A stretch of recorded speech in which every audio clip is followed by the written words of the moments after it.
You're listening to the voice note you didn't know you needed by Denise Cardenas. Let's talk about consistency building a brand. And I feel like when we hear that word all the time, it's like, be consistent for anything, not just business or social media life, like be consistent exercising, be consistent eating healthy. And it's all this consistency. And I feel like consistency has become this pressure that we all put on each other. Including myself, when I hear that word, it's like, I just kind of beat myself up. I feel like that word just kind of triggers that of just seeing all the times you haven't been consistent. And I wanted to talk about this today, like how to be consistent in your personal brand. And I feel like, again, that word has a negative connotation. I know it does for me. And I feel like the more I have, building my own personal brand, because I've been helping founders build their personal brand since 2019. And I've seen it all. I've seen all the fears, objections, doubts, and so forth. And it's so funny now that I'm building my own personal brand, I'm coming across everything my clients have shared with me. And I understand because years ago I was building my brand. So I understand how that feels, but I kind of been in the sidelines for a lot of years because I just let helping others just kind of consume building my own personal brand and just doubts and fears and, all the stuff that pops up that I'm sure you understand when you're trying to build your own personal brand. But just kind of going back to consistency, I feel like when I hear consistency, if people automatically think, I need to post daily. I need to post 20 times a day. I had a close friend of mine who committed to posting, I believe it was 20 times a day. She heard someone say that and she's like, I'm going to do it. I'm like, go for it. And, what she realized, and I kind of already knew what would happen, is that there was not much change. You can go from like 0 to 20 posts a day and like trying to do it in 1 week and just think it's going to pop off.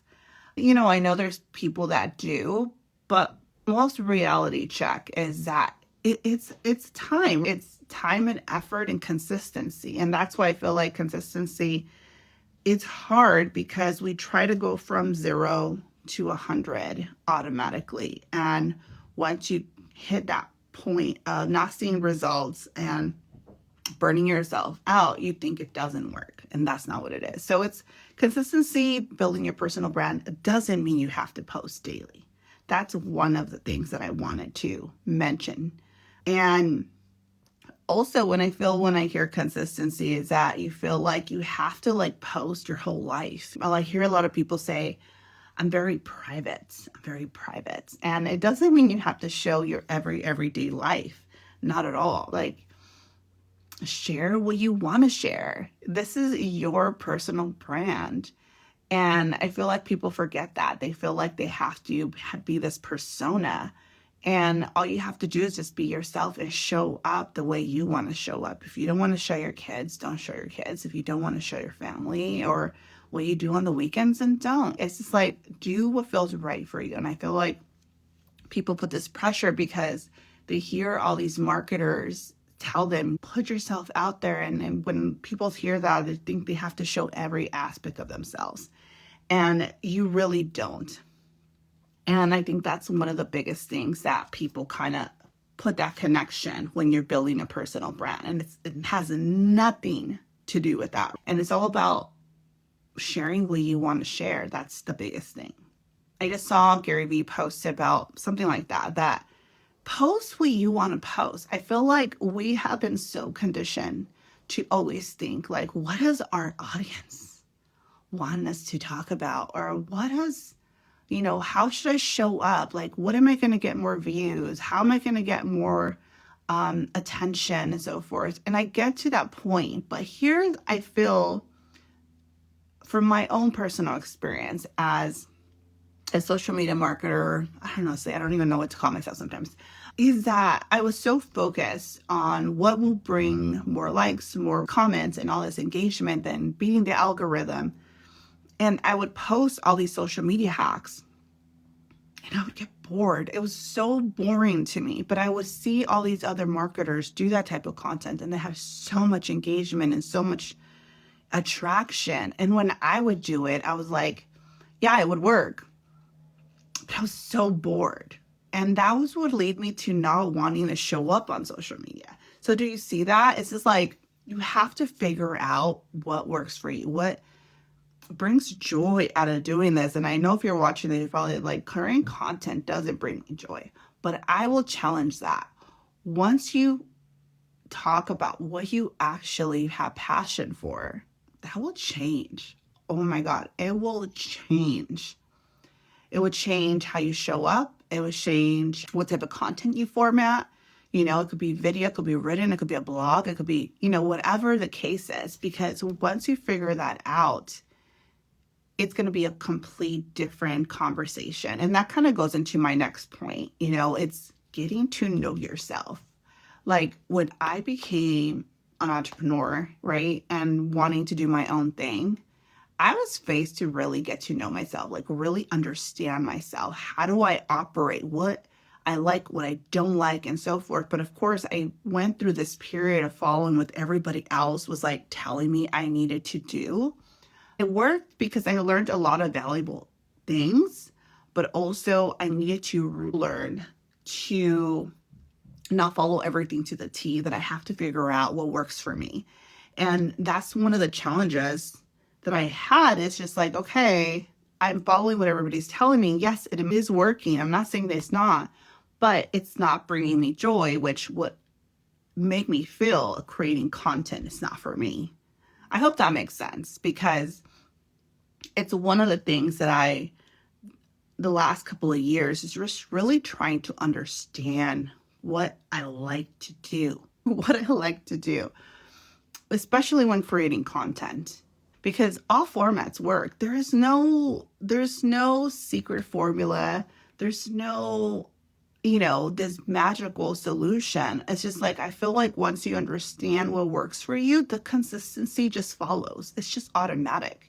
And same with when you're talking about what you want to talk about, your audience will find you. That's how it works. When you focus on you first and what you want to say to the world, what message you want to bring to the world, what you want to be known for, when you figure that out and you actually start talking about those topics, it's just naturally, it's something that you're going to want to do, something that you're going to want to talk about and show up. And I think that's one of the things, and that's one of the services that I offer, because the more that I've been doing this since 2019, I realized one of the gifts that I do have is just really seeing people's brands as an outsider, like an outsider point of view, and telling you like, hey, as I see your brand, this is how I see you coming across. Is this what you want to be known for? And this is where I help my clients figure out, hey, you know what? This is what I want to be known for, and this is how you're showing up. Let me help you close the gap. And that's literally what I help my clients figure out. And I wouldn't have known that's something I really enjoy doing, or just like a gift. I guess I'll put quotes on that, my gift that I have, that I'm realizing more and more as people are telling me, as I work with them and so forth. And, it's very interesting when you have an outsider kind of see that. And it's very hard when you're building your own personal brand, because it's so easy to see someone else's brand when it comes to yours. So it's a gift, but also a curse, because when you're trying to do it for yourself, sometimes it's a little bit more challenging. So I do have support on that as well. One of the things that has helped me, and I talked about it in the past, like getting to know myself, getting to know my rhythm and the flow of things, and what works for me, what doesn't work for me, is really understanding my human design. That's one of the things I always go back to. I've tried so many different modalities: astrology, soul contract, human design. I always go back to it because it's one of the closest things that I always feel it really resonates with me. It's like speaking to me. It's confirming a lot of the things of who I am and what I enjoy. And I always go back to that. So I do use a little bit of human design to get to know my clients. I'm not a reader or anything like that. I learned the basics that's helped me to really get to understand my client. And that's where I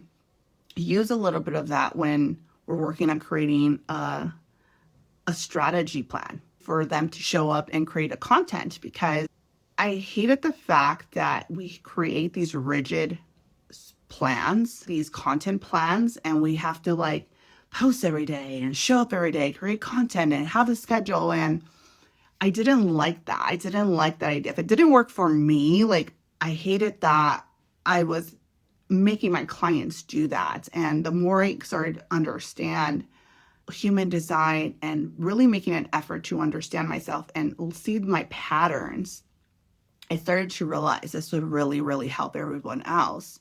I was reading this book, it's a financial book, and he was talking about how when people realize that they're overspending, like overspending on, just for example, eating out, and they cut their budget of eating out by like half, and they're like, we're not going to spend this anymore. So they try to do that for a month, and guess what happens? They stop. They go back to their overspending because they did such a drastic change. And what works is when you switch your habit 5% at a time. And when I heard that, I was like, oh my God, we do that in all aspects of our lives. When we realize we're doing something, we try to switch like so fast, and that consistency doesn't last because it's such a huge shift in our lives that we just can't keep up with because it's just a habit we haven't learned yet. And same when it comes to creating content. Just like I mentioned earlier, my friend decided to go from maybe posting once a day to posting 20 posts a day. And she just couldn't keep up. And the reason is because she went from 0 to 100. So, but if she would have gone from posting 1 post a day to maybe posting 2 posts a day, that change wouldn't have been as drastic. She probably would have kept on being more consistent with it because it wasn't such a huge change in their lives. You see? So that's one of the things that I realized about consistency. If you started creating content and you haven't posted in years, so if you want to start creating content, instead of trying to post once a day, how about we post once a month? Once a month, let's go with that. See if you can be consistent for the next 3 months. Create 3 pieces of content for the next couple of months. I know it feels like so drastic, like, oh, I could do so much more. But the point is we need to teach ourselves to be consistent. And that's where healthy consistency is built. So if you're posting once a week, let's maybe do 2 posts a week, 3 posts a week. Let's kind of push it and grow as you go. And also at the same time, understanding what type of topics you like to talk about or what type of format you want to do. One of the things that I personally realized, I went from before, I'm like, you know what, I'm going to do podcast. I started this podcast. I did this huge launch. I wanted to make sure all the graphics were beautiful. I had all these interviews. It was just a beautiful launch. And I kind of burned out. I didn't like everything that entailed with it. I felt like I was being too formal, just trying to be a little bit too much, too performative and so forth. So I'm like, okay, I thought the reason was my messaging, which I was right. It was the messaging. I just didn't connect with it. Then I did a different podcast and it was a different message. And, I started with that. And again, didn't feel right. The messaging just wasn't. So my last podcast, I didn't do this huge launch. I didn't really focus too much on the beautiful creatives and, and all that stuff. And I didn't interview people. I actually started showing up and just talking, and it worked. I was like, okay, I like this. I like the idea of it. So this is me understanding my patterns, how I feel when I'm creating this.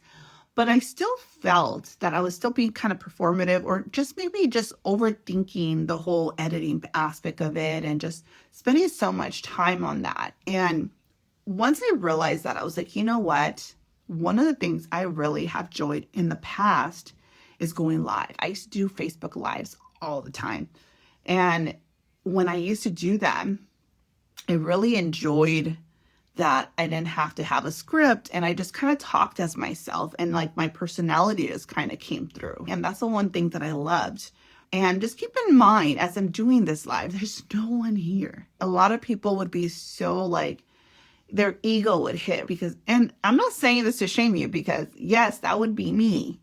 In the past, I needed people. And of course, I would love to have people in the live because I love when people interact and it gives me more energy and so forth. But, right, when I realized, I was like, you know what? I really enjoy that part. I saw the difference. I saw the difference from creating podcasts to just me coming live and just naturally coming out. And my first live that I did was just a hot mess. That's why I have notes now, but I was able to create clips. I was able to create a LinkedIn blog. I was able to create additional content. And I was like, I really like this format. I really like just coming on live and just talking. There's so much you can do. And again, this is not me trying to convince you to do lives, but I want you to understand, to get to know yourself and see what brings you joy. Because if you're forcing yourself and you're like, ugh, I got to do this, figure out another way to go about it. Because it's not that you don't enjoy creating content, because I feel like if you're an entrepreneur, you have a message to share and no one can share your message like you. No one. And it's all it takes is repetitions, figuring out what type of format feels good for you. If written feels good for you, go for that. If you don't want to be on camera, then go for that. It's not about like showing your face, but it's like sharing your message and figuring out which format feels. Because when you do that, when you figure out your message and what you want to be known for, when you figure out the type of content that feels good for you, where it's not draining, when you figure out how to show up as yourself, based on how you operate, what feels good, and so forth. Been creating out your rhythm. There's be times that you have this energy to create content all the time, and there's times that you won't. And that's okay to step away, and one of the things that I struggle with that is trying to differentiate, am I really like, is it my rhythm of like it's time for me to slow down a little bit, or is it me trying to hide? So it goes both ways. And again, it goes back to getting to understand yourself and really seeing your patterns and being super honest with yourself. Because I feel like the more I did, I had to love the bad and the good for myself and being really honest with myself. And I feel like it takes a lot of effort to really see all the good and bad, and just accepting yourself and willing to make changes 5% at a time, not this huge change. And I feel that consistency will sooner or later having this ripple effect. So I guess what we call momentum. And it sometimes it takes time, and everybody's different, because I know for me, I need to take it one step at a time. Before, when I was like beating myself up because I'm like, oh my God, I started at the same time this other person that look at how far they have come. But then I started to understand myself. I'm one step at a time. I'm all about trial and error. Some people just kind of get it and they just run with it, and they're able to create fast results automatically. And sometimes I feel like I'm behind, but at the same time, it's like, that's how I operate, and trial and error, figuring out I might catch up and then they move up. So it's an ebb and flow of how everybody operates. And once you understand how you work, you won't beat yourself up anymore that you're not showing up as you should. And again, that's one of the reasons why I like human design. I feel like it's really helped me to validate a lot of the things I've always felt, but I've always kind of beat myself over how I was, because that's not what business teaches you. That's not what marketing teaches you, how you should be. So human design allowed me to be okay how I work and how I operate. And it also allowed me to really understand how I can use that toward my business and toward building a brand. So that's why I'm a big fan of human design. I'm totally open. I've tried so many different ways to understand myself and so forth. And I feel like now I'm reaching a point that I figured out how to be consistent in building my personal brand where I'm actually enjoying it. So that is my goal for you. So let me know in the comments if you're struggling with consistency, or any questions you might have about building your personal brand, any struggles or anything like that. I'll love to hear from you, and make sure to follow me if you are enjoying my content.